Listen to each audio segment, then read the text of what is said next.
Avatar Meher బాబా key జై.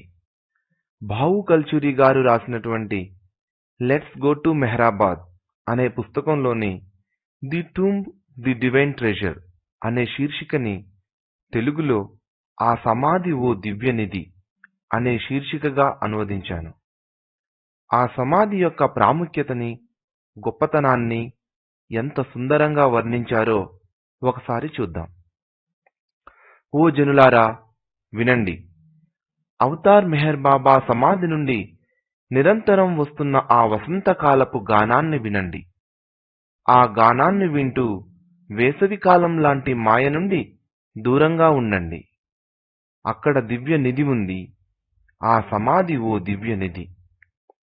ప్రీతముడు భూమిని సందర్శించినప్పుడు మీరు అజ్ఞానం అనే గాఢ నిద్రలో ఉన్నారు.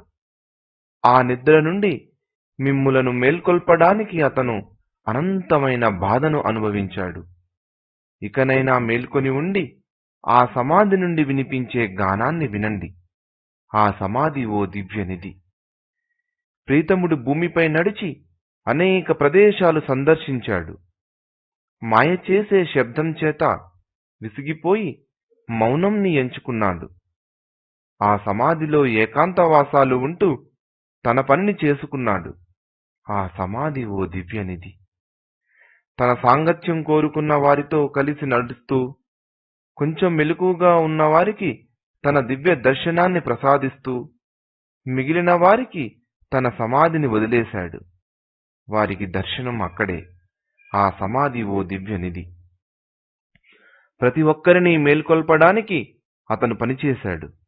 మరియు ఆ సమాధిలో ప్రతి ఒక్కరికి కానుకలను ఉంచాడు. అతని ప్రేమికులు ఆ సమాధిని దర్శించిన ప్రతిసారి వారి వారి కానుకలను పొందుతూనే ఉన్నారు. అతని సమాధిని ఓ మధుశాలగా చేశాడు. ఆ సమాధి ఓ దివ్యనిధి. ఆ సమాధిలో దివ్య జ్యోతిని వెలిగించాడు మరియు దీపపు పురుగులను ఆహ్వానించాడు. ఆ పురుగులు దీపంకి దగ్గరగా ఎగురుతున్న ప్రతిసారి కొంచెం కొంచెం కాలుతూనే ఉన్నాయి.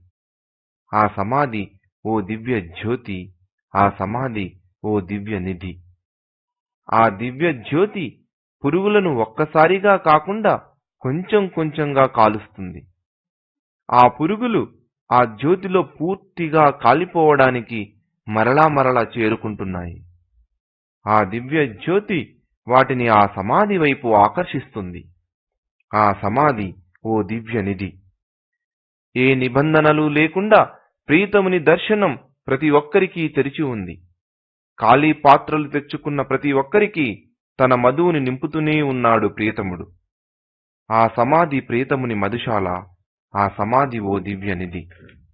చూడటానికి మాత్రమే బాబా సమాధిలో విశ్రాంతి తీసుకుంటున్నారు. కాని తన సమాధిని దర్శించే ప్రతి ఒక్కరికి అనంతమైన ఉత్సాహంతో మధువుని పంచుతున్నారు. ఆ సమాధి అతని నివాసము. ఆ సమాధి ఓ దివ్యనిధి. ఆ సమాధిలోని ఆ దివ్య నిధిలో ప్రతి ఒక్కరికి భాగం ఉంది. మీకు కావాలా వద్దా అనేది కాకుండా ప్రీతమ బాబా పని నిర్ణయం ప్రకారం మీ వాటా కోసం ప్రతి ఒక్కరూ బాబా సమాధిని దర్శించాలి. ఆ సమాధి ఇప్పుడు అతని పనికి కేంద్రం. ఆ సమాధి ఓ దివ్యనిధి. ఆది నుండి అంతం వరకు ప్రతి ఒక్కరి బాధ్యత అతనిదే. నీ మరణానంతరం బిందువు లాంటి నిన్ను సముద్రం లాంటి తనలో కలుపుకునే భారమూ అతనిదే.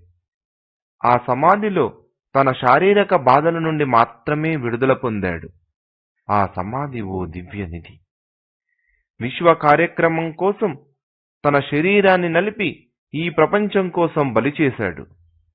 అతను ఈ ప్రపంచాన్ని ఆరాధించాడు. ఇప్పుడు శరీరంతో లేకున్నా నిరంతరంగా ఆరాధిస్తూనే ఉన్నాడు. ఆ సమాధి అతని శరీరానికి చిహ్నం. ఆ సమాధి ఓ దివ్యనిధి. తన మౌనాన్ని వదిలిపెడుతూ ఈ సందేశాన్ని ఇచ్చారు. అందరూ మేల్కొని నా వద్దకు రండి. మీకు మధువుని ఇవ్వటానికి నేను ఇక్కడ ఉన్నాను అని.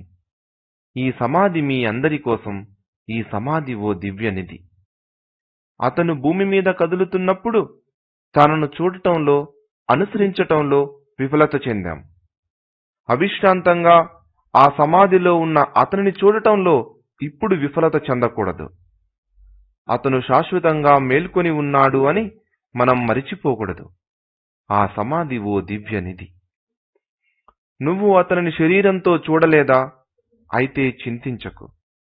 నువ్విప్పుడు మేల్కొన్నావా? ఆ సమాధి నుండి మౌనంలో మాట్లాడుతున్న తనను చూడు. తను శాశ్వతంగా జీవించి చైతన్యవంతంగా మధువుని పంచుతున్నాడు. ఆ సమాధి దివ్యమైనది, అందమైనది. ఆ సమాధి ఓ దివ్యనిధి. తను శరీరం వదిలే ముందు ఇలా చెప్పాడు, ఇప్పుడు నేను ఇంకా శక్తివంతమైన వాడను అని. అతను వాస్తవానికి చాలా శక్తివంతమైన వాడే. ఇప్పుడు అతను తన అనంత జ్ఞానంతో అనంత శక్తిని, ఆనందాన్ని వాడుతున్నాడు. ఆ సమాధిలో అతను ఇప్పుడు చాలా శక్తివంతమైనవాడు. ఆ సమాధి ఓ దివ్యనిధి. తను శరీరం వదిలే ముందు ఇలా చెప్పాడు, నేను పడుకుని దర్శనమిస్తాను. ఒకసారి మొదలు పెడితే దానిని ఆపను అని. తన దివ్య వాగ్దానాన్ని నెరవేర్చుతున్నాడు. తనకు తానుగా ఈ ప్రపంచమంతా అవతరిస్తున్నాడు. ఆ సమాధి నుండి నిరంతరంగా తన దివ్య దర్శనమిస్తున్నాడు. ఆ సమాధి ఓ దివ్యనిధి. తను శరీరం వదిలే ముందు ఇలా చెప్పాడు, ఇప్పుడు దుకాణం తెరిచాను అని. అతను యథార్థానికి తన సమాధి నుంచే మధుశాలని తెరిచాడు. అక్కడ మధువుని తాగటానికి మానవాళిని ఆహ్వానిస్తున్నాడు. ఎంత సుందరమైనది అతని సమాధి. ఆ సమాధి ఓ దివ్యనిధి. ఓ మానవాళి, మధుశాల తెరిచారు. అక్కడ మధువును తాగే అవకాశాన్ని వదులుకోకు. ప్రీతముడు అవిరామరంగా మధువుని పంచుతున్నాడు. ఎంత గొప్ప బహుమతిని ఇచ్చాడు అతని సమాధి వద్ద. ఆ సమాధి ఓ దివ్యనిధి. ఓ మానవాళి, మెహరాబాదులోని అతని సమాధి వద్దకు వెళ్లి ఆ మధువు రుచి చూడండి. ఆ రుచి నిన్ను అతని మౌనం నుండి వచ్చిన సందేశాన్ని గ్రహించేదిగా చేస్తుంది. ఆ సమాధి పూర్తి నిశ్శబ్దం. ఆ సమాధి ఓ దివ్యనిధి. శాశ్వతంగా జీవితం ఎప్పుడూ మౌనమే. శాశ్వతమైన జీవితం శబ్దరహితమైన పదాలనే వింటుంది. ఆ పదం శబ్దరహితమైన శబ్దమే. ప్రీతముని మౌనం చాలా చురుకైనది. ప్రీతముని సందేశం ఆ సమాధిలో ప్రకంపనాలను సృష్టిస్తుంది. ఆ సమాధి ఓ దివ్యనిధి. అవతార్ మెహర్ బాబా కీ జై.